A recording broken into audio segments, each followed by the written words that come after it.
Hello students, welcome to the online lecture of Future Foundation Academy. In the chapter of breathing and exchange of gases, we have started internal respiration in our previous lecture. और हमने already discuss किया था कि internal respiration में दो चीज़ों का transportation होगा, that is oxygen from lungs to tissue and second one is carbon dioxide from tissue back to the lungs. And in previous lecture we started transportation of oxygen, and the main, I can say, hero responsible for transportation of oxygen is RBC and hemoglobin. RBC, hemoglobin present on RBC carries oxygen from alveoli to each and every tissue of the cell. While studying this, we discussed how hemoglobin can carry oxygen and how it carries 4 oxygen molecules due to 4 Fe++ ions present on the hemoglobin chain. So, अभी हमें ये पता है कि एक haemoglobin molecule 4 oxygen carry करता है and when it travels through the blood it starts dissociating oxygen and that oxygen will reach to different tissues. मतलब एक हीमोग्लोबिन जिसके पास 4 ऑक्सीजन मॉलिक्यूल है, जैसे वो आगे ट्रैवल करता जाएगा उससे एक एक ऑक्सीजन कम होता जाएगा और वो जो ऑक्सीजन कम हो रहा है वो टिश्यू में जाके टिश्यू को ऑक्सीजन प्रोवाइड होगा and this haemoglobin will further go collect carbon dioxide and return back to the alveoli. This journey we have discussed yesterday. Now today we are going to study a term or a concept related to transportation of oxygen, and that is oxygen dissociation curve, which is also called as oxyhemoglobin dissociation curve. Now before studying oxygen dissociation curve, you should know what is difference between partial pressure of oxygen and saturation of oxygen. Partial pressure we have discussed while studying exchange of gases. Now see, in our body there are mixture of gases. When we breathe, we don't only breathe oxygen. जब हम breathing करेंगे हमारे air के साथ oxygen जाएगा, nitrogen जाएगा, अगर pollution है carbon dioxide, carbon monoxide, all the mixture of gases will rush in.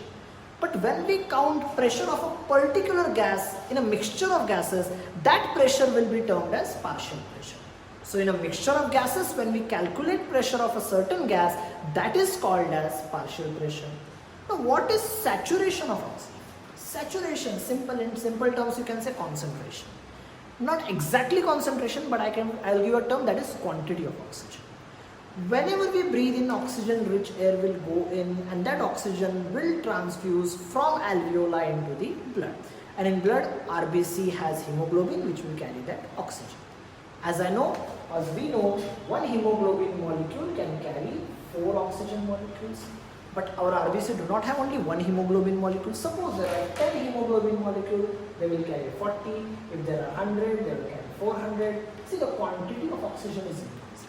The quantity of oxygen present in the blood, the amount of oxygen present in the blood is called as saturation. And the graph which represents x-axis, we are going to calculate partial pressure of oxygen, and on y-axis we are going to plot saturation of oxygen. So we are going to study between the relation between partial pressure and saturation of oxygen. ये दोनों का जो relation है, that is represented as oxygen dissociation curve. So now you know what is partial pressure, you know what is meaning of saturation. Quantity and pressure, two different terms. We are going to see relation between these two quantities. Now see, before studying that, we should know the factors which affect this oxygen or oxyhemoglobin dissociation curve. The first factor is partial pressure of O2 and CO2. It's obvious, whenever we breathe in, suppose oxygen's partial pressure is more oxygen will diffuse into the blood. If more oxygen will diffuse in the blood, the overall saturation of oxygen present in the blood will increase. If more CO2 is there, O2 will decrease. Means partial pressure of both these gases directly affects the saturation of oxygen. Second one is body temperature. Overall the pH of body and CO2 concentration of body plays a very important role in maintaining body temperature. So if there is change in body temperature, oxygen saturation is also affected. Third one is pH, that is H+ ion concentration, which is directly related to CO2 concentration in the body, because CO2 is nearly 70% of CO2 is present in our body in the form of carbonic acid. So related to that, pH of the body also affects overall saturation of the blood or oxygen present in the blood. And one new term which is very important, 2,3-DPG. 2,3 dPg we are going to discuss while studying this graph. It also affects the overall saturation of oxygen present in the blood. 2,3 diphosphoglyceraldehyde. This term we are going to discuss. So these are the 4 terms which affects, or these are the 4 points, 4 such things which affects the saturation of oxygen present in the blood. Now see, we are going to study first normal oxygen dissociation curve. This is x-axis. X-axis I am plotting partial pressure of oxygen in millimeters of mercury. I am plotting that pressure as 20, 40, 60, 80 and up to 100. On y-axis I am plotting the overall saturation of oxygen as 20%, 40, 60, 80 up to 100%. You can see a graph I have obtained here. This is a sigmoid graph. The oxygen dissociation curve is representing a sigmoid graph in which you can see as the partial pressure increases, the overall saturation of oxygen also increases, and after a certain time it becomes steady. I am making a point here. See, whenever the partial pressure is 100, saturation is not 100, saturation is nearly 97.5% in the blood. It is considered that normal saturation in blood of oxygen in the blood is 90 to 95%. If it reduces up to 80% also it is okay, but if it is less than 80, it is considered as danger, that we are going to discuss during this class. So if you see, suppose I am taking partial pressure 80, oxygen saturation is nearly above 95, or you can see it's nearly 95. If you go to 60, it is nearly above 80. If you come to 40, it is reducing below the 80. So this is a normal oxyhemoglobin curve which is a sigmoid in nature, and you can see maximum oxygen saturation in blood can be 97.5%. So this is normal. Now we are going to see what things can affect and how it affects this normal oxygen dissociation curve. You can see this second graph, same thing I have plotted here. On x-axis I have plotted partial pressure of oxygen in millimeters of mercury. On y-axis, that is percentage of saturation of hemoglobin with oxygen. This black color is representing again normal dissociation curve, which we have already seen. Okay, so this is normal dissociation curve. If you see 100 here, if you go above 100, this point you will represent that is nearly 97. So this black line is representing normal dissociation. Now what happens, see, जब हम सांस लेते हैं, जब oxygen rich air हमके अंदर जाएगा, the maximum quantity of oxygen will be present in the lungs.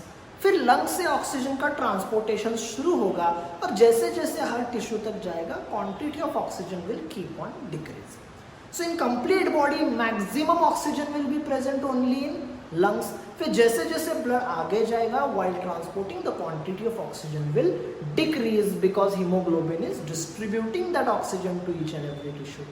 So first will see this red line. Red line is representing saturation against partial pressure present in the alveoli, that is lungs. Now I have drawn a line here, see 40. If the partial pressure is 40, normally this graph is representing that oxygen saturation is somewhere between 60 to 80, that can be 70. This is normal oxygen concentration, that is saturation of oxygen. You can see here, this is normal, this point I have.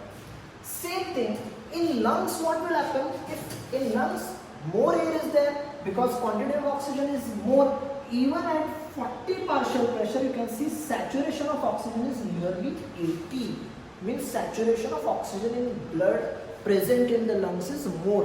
Hence this graph or this normal curve is shifted towards the left side. You can see it is shifted towards left side than the normal curve. And this shifting on the left side, we are going to again discuss shifting on the right side. This shifting of normal dissociation curve is called as Bohr's effect. Bohr's effect is this shifting of oxyhemoglobin dissociation curve due to change in concentration of CO2. Or you can say change in concentration, O2. Simple, vice versa. In lungs, CO2 concentration is less because it is going out, oxygen concentration is more. Concentration is more means saturation is more. You can not only 40, suppose I am taking now here at partial pressure 60. At partial pressure 60, if you see normal oxygen dissociation curve, it is nearly 80. If you go, which is shifted on the left in the lungs, it is more than 90 here, it is nearly 90. So whenever the graph shifts towards the left, the saturation of oxygen is more, and while it shifts to the left, these are the conditions. In alveoli, what happens? Partial pressure of oxygen is more, partial pressure of CO2 is less, overall body temperature in that region is less, pH increases, H plus ion concentration is more because CO2 is less. As CO2 is less, from carbonic acid H2CO3, this CO3 will liberate CO2, overall H plus ions will be free, and overall pH of the blood will increase, and this 2,3-diphosphoglyceraldehyde quantity decreases. These are the 5 conditions due to which the overall oxygen dissociation curve in the lung is shifted towards the left. Now this blue line is representing oxygen dissociation curve near the tissue. This was representing in the lungs. This is black one is normal. Now we are going to study what happens in the tissue. We know in tissue, partial pressure of oxygen is decreasing because as the RBC are transporting forward, oxygen तो वो distribute करते जा रहा है. जैसे जैसे haemoglobin आगे जाएगा, उसके पास ऑक्सीजन की क्वांटिटी कम होगी, उसके वजह से प्रेशर भी कम होगा. So PO2 is less, partial pressure of CO2 keeps on increasing. As it increases, pH decreases and body temperature increases. Why pH decreases? Because CO2 is increasing and it will combine with the free H plus ion carbonic acid will form. And at the same time, 2,3-DPG will increase. You have to tell me what is meaning of DPG and where it is formed. In next lecture, I'll clear that. Till then, it's your homework that find what is that diphosphoglyceraldehyde, where it is formed. Okay. So these are the 5 conditions due to which the overall oxyhemoglobin curve is shifted towards right side. Now what will happen? See, at partial pressure 40, normally the saturation of oxygen should be nearly 70. But when it shifted towards the left, saturation increased. Now see, the saturation is below 60. It is less. In this condition, if you take 60 partial pressure, at that time saturation was more when it shifted to left. In lungs it was more. Normally it is more. But in tissues it is less than 80. It is dangerous.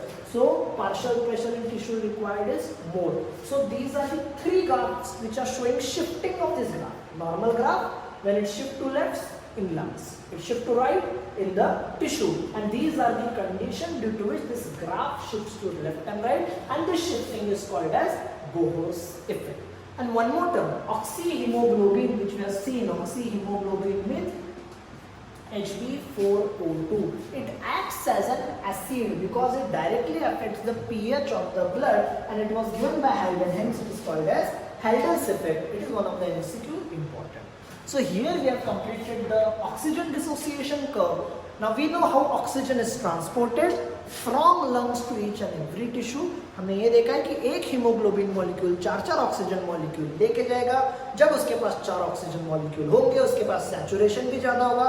जैसे वो आगे जाएगा, oxygen dissociate होके side में tissue की तरफ जाएगा. खुद हीमोग्लोबिन के पास ऑक्सीजन की क्वांटिटी कम होगी, सैचुरेशन भी कम होगा. In lungs, this dissociation curve shifts towards the left. In tissue, it shifts towards the right. Factors affecting this shifting are present here. Where they increase, decrease, these terms are important for NEET point of view. In next lecture, we are going to start transportation of carbon dioxide. Thank you.